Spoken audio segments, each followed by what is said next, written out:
YouTube, what is crack-a-lackin'? It is Scott from SemiPro here, and today we are going to talk about my favorite team, the Philadelphia Eagles. That being said, I do have no problem criticizing them, and will always try to remain as fair and balanced as I possibly can throughout the video. That being said, let's get into the video and break this team down. This team is really confusing. They won the Super Bowl in 2017 and had a great overall team, filled with a perfect mix of vets and young guys. For their culture, I don't think a better roster could have been assembled. In 2018, most reasonable fans expected a dip back with Carson Wentz not being available for the start of the season, and that did happen, although Philly's favorite son Nick Foles was able to lead them to a late playoff push and even a miracle win against the Bears.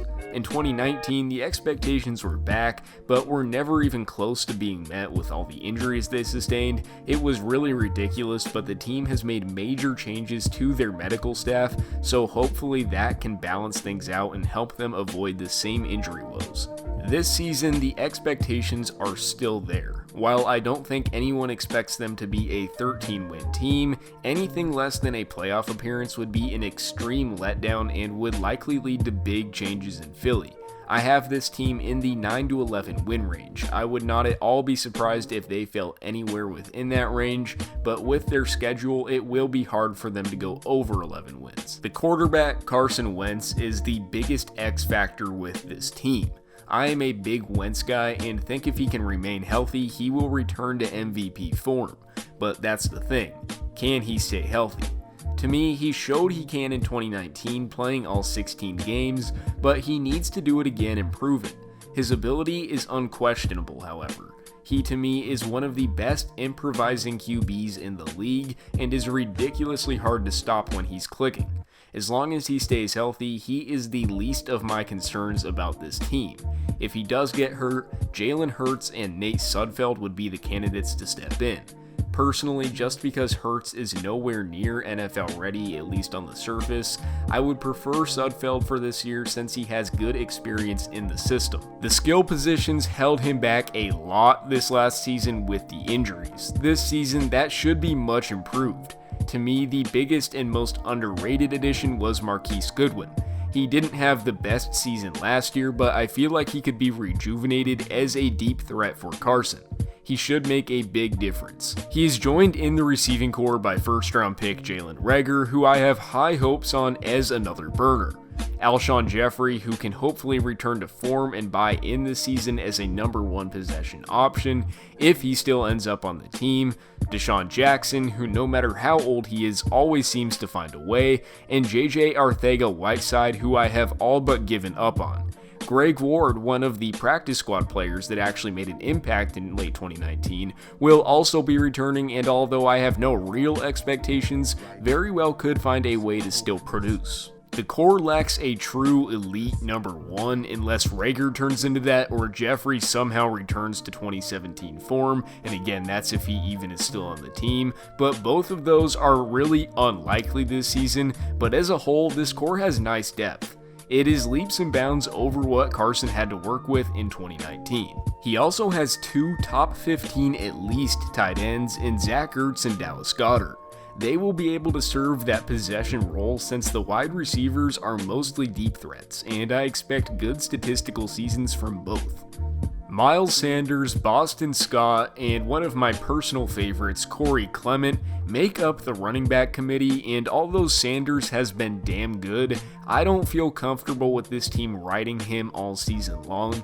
Boston Scott can be a great situational guy, but I also don't want him being overworked as he is best in spurts. Part of the success of the 2017 team was the running back depth, and I believe the Eagles should make a move for someone like a Freeman or Fournette to fill that Jay Ajayi role.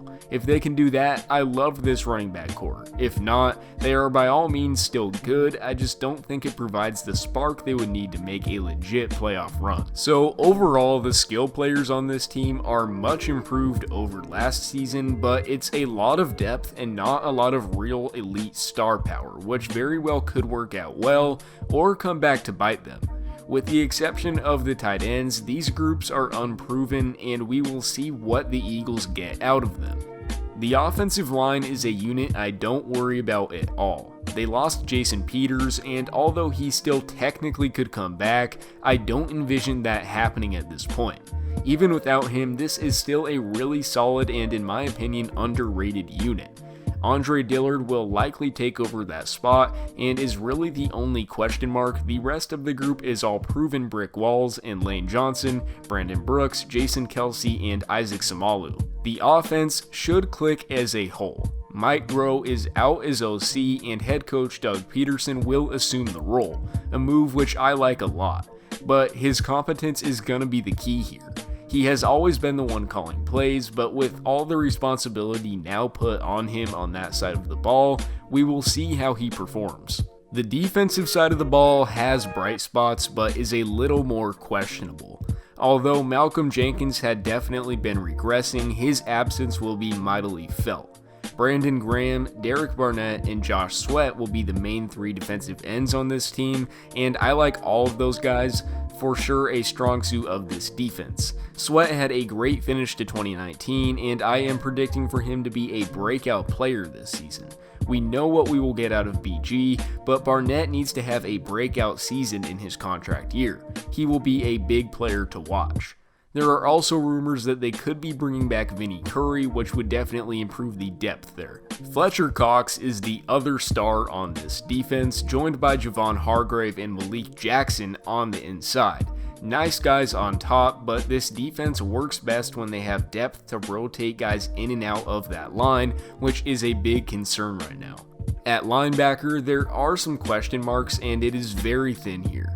Nathan Jerry and TJ Edwards will likely be the main guys, joined by Duke Riley and Davion Taylor, which is not the core the Eagles probably would have hoped to enter 2020 with. This is a very important group in Jim Schwartz's system, and if they can't address it, could prove costly.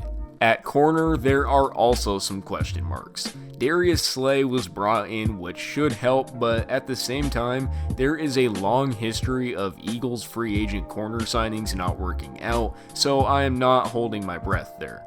But he does provide an influx of talent. He will be joined by Maddox and Robbie Coleman, two serviceable guys, but also guys who are inconsistent. Sidney Jones and Cre'Von LeBlanc will also likely see valuable time. I actually really like the safety spot as a sleeper group on this team.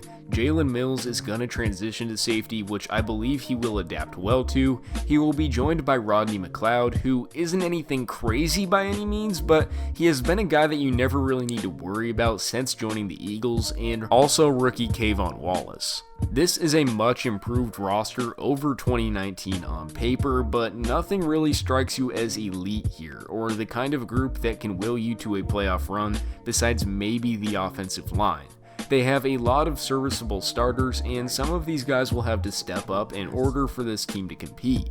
Corners and linebackers are big question marks which could really hurt this team down the stretch, but this offense should be much better, and I expect Carson to have a career season.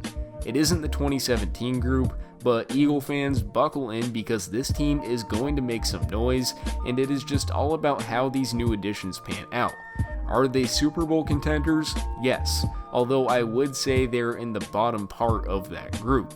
They are a borderline top 10 team right now on paper, with the potential to be better, but also the potential to be worse. This is a really hard team to gauge right now, but like I said, I do have them in the 9 to 11 win range.